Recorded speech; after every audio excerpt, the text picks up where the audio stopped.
is the potential ripple effect, am I okay with that? You know, because I've been through, I mean, a divorce, and that was what I really, really wanted. But getting there, making that decision was probably the biggest thing that I had to do in my life thus far, because of the amount of conditioning on all levels of my like physical experience, as well as the conditioning on my emotional and spiritual body that I had to really face, and then make a choice like, yeah, I'm actually going to choose to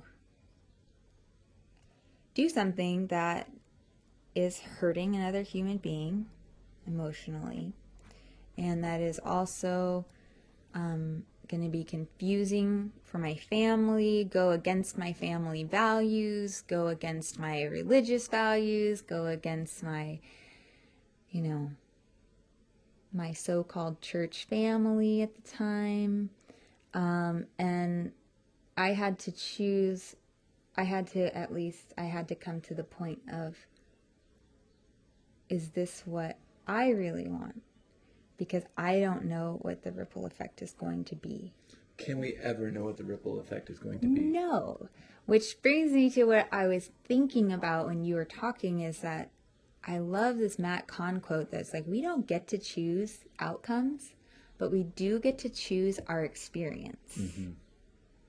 And that's like, I think that's such a huge thing to remember. I don't get to choose the outcomes all the time.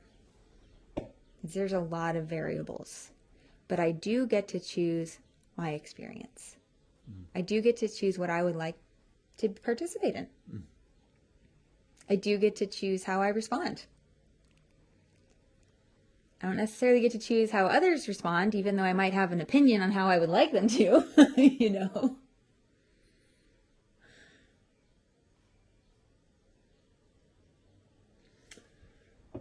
Right. So for me, like, you know, the idea of these consequences, like, I think what you're saying is very important. I experience the weight of those words as being, having made a lot of emotional choices in my life, mm-hmm. without a lot of like forward thinking. Mm-hmm.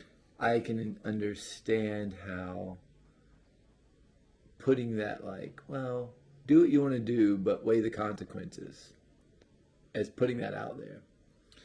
Yeah, well, I mean, because you look at, like, just like in, say, a family situation. So you have a parent who, well, there's probably a lot of things I would imagine a parent wants to do, but do they want to do those things more than they want to have a relationship with their kid? You know what I mean? Like, there's so much. It still bothers me. Oh, okay. So, like, this whole concept in itself bothers you. Yeah. Oh, okay, cool. It does. Go ahead. What? Because for me, I just feel like if there is a certain level of knowingness, right? Like, right now, writing a book. Mm-hmm. Writing my book, for whatever reason, has put me in a situation where it's pretty much all I'm doing. Mm-hmm. Is writing a book. Like, my business as a professional coach has dwindled. You have just a few clients. I just have a few clients as opposed to a full schedule. A full schedule, yeah. Right? You know. Yeah. And I recognize there's a level of knowingness inside of me that, how do I articulate this correctly? That what I really want to do mm-hmm. is write this book. More than anything in the world, I want to write this book. At all cost, I want to write this book. And so when you talk about, like, considering other people, I get that. Because I have to consider our relationship. Mm-hmm. Because obviously the 50% or whatever I was bringing in is now cut back, right? Financially speaking, and what I can bring in that way, monetary way, to our relationship, to our household, has been slacked off. Mm-hmm. And so there, that is a consequence, right? That is a repercussion, if you will, of doing what. But I also feel like on the backside of that knowingness, while in the short term there is this consequence, I believe that one, there's a greater consequence that I will receive from writing my book. And two, the consequences of not writing it, I don't even want to experience that level of like pain, suffering, torture that comes from knowing but not doing. Right. Right? And that's the thing for me. It's like when you have an absolute, when you That's go why I'm saying, like, that's what I mean. Is like, you kind of gotta weigh, do you really, is it something that you really want? Like, it's not like, because sometimes I think we can interpret that as like, oh, every second of every day, well, maybe I don't want to listen to you right now. It's like, you do that every single day for a long time, you probably don't have a relationship anymore. Maybe you never wanted one with that person in the first place, but like some things, some actions and choices and responses do need to be weighed because we have interpersonal relationships. We have, you know what I'm Yes, saying? I do know what you're saying. Like, I'm not saying that we shouldn't, I'm just saying that we, like, don't think that just because you do what you want that you're free of the consequences around your relationships and society. Agree with you. Yeah. I totally agree with you. And, you know, I mean, honestly, like, I would probably be like homeless like right now, sleeping in my car, if you weren't like, and that would be a consequence to like making the like dive, you know, the cannonball I've made into doing this project, right? My point about this is when it comes to doing what it is that you want to do, it goes beyond doing what you want to do and deeper into doing what you know is right for you to be doing. Right. Right? There's a knowingness that supersedes a want. Because look, I want like a BMW wagon.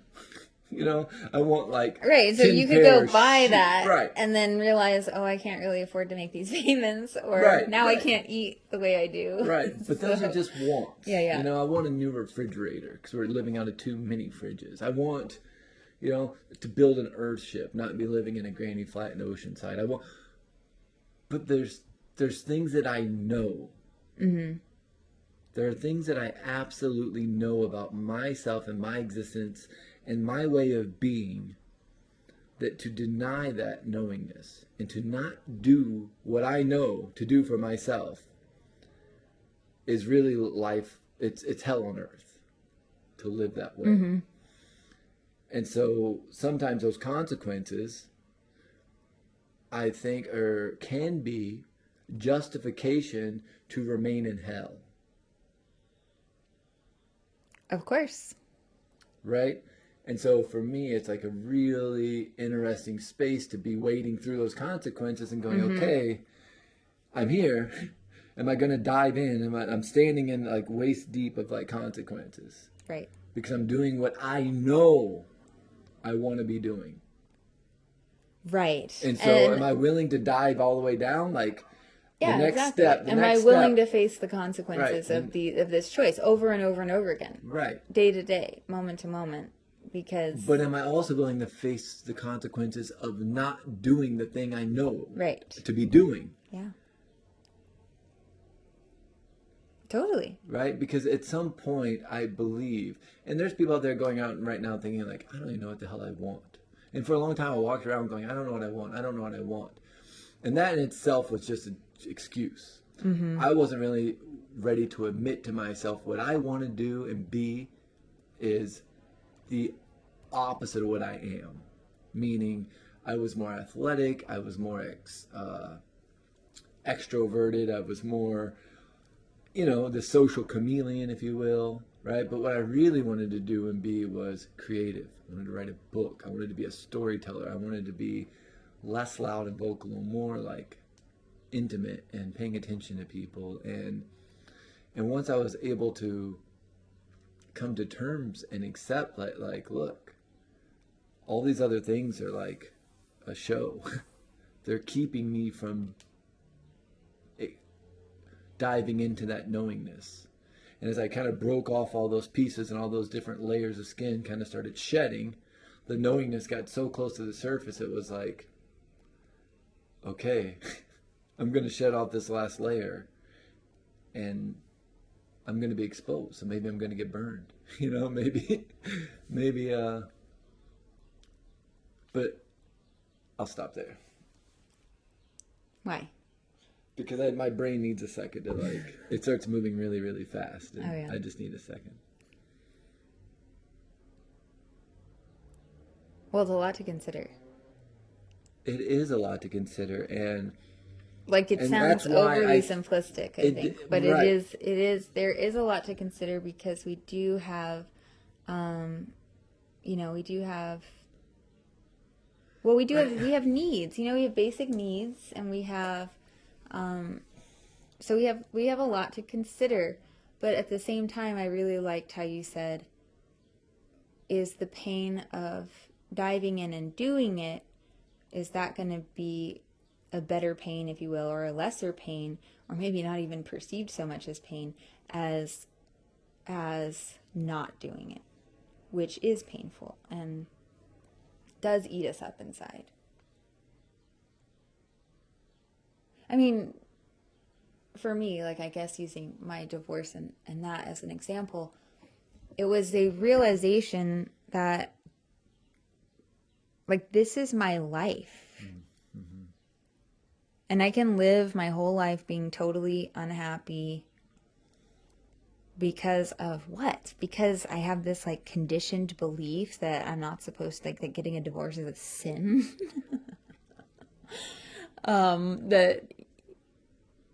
That's really what it came down to. Right, but isn't going against that knowingness a sin? No, I don't think that. No, and I'm not talking about the eyes of the church. I'm talking about in the eyes of like being what it means to be human, to like know something and do. No, I don't think that. I don't think in those terms. I know you don't. I'm just. No, I don't think it's wrong to not do what you want to do in life. That's just like, wow, okay, that's the choice that you made. Cool. I don't think it's wrong. I don't think it's a sin. I don't think that you should be judged for it. Yeah, that's the dramatic flair in me that says that. But, and I agree with you. I think you can do whatever the frack you want to do. Do whatever you want to do. Yeah. And if you want to go against all your knowingness and continue to like be on autopilot, cool. That's great. Wonderful. But that's what, like, realize, like, that's what you're choosing to do. Right. That's what you're choosing to do. I think a lot of people make a lot of excuses when it comes to, well, I know what's best for my family, so I'm going to be miserable. And it's like, really, I mean, is showing up miserable within your relationships and within your life experience, like, what you want? That's fine. Is that what the people you're connected to want for you? Well, they may, though. Like you said, you use the whole example of, like, everybody's running off the cliff. Some people do want others to suffer with them because they want to justify their own suffering and misery. I mean, a lot of people are really uncomfortable. Like, I don't know that this to be true, but in my experience, most people are pretty much totally uncomfortable with individuals who do exactly what they want to do. Because... Yeah. Like, you see, like, seriously, there was this one homeless guy who used to come into Starbucks a few times. And there was something really deeply spiritual about this guy. And he I don't know, he knew things that it was just, that was my experience of him anyways. He knew things. And he never did anything that was rude. He never did anything that was aggressive. He never did anything that would cause harm to anybody. But he did do things that were not socially like within the norm, or like socially acceptable, if you will. So one day, I'm not joking, he was just standing at the door. He was holding the door open, standing there, just standing. And he had his palms open and his arms out to the side. So like, kind of like anatomical like position. anatomical position. And And so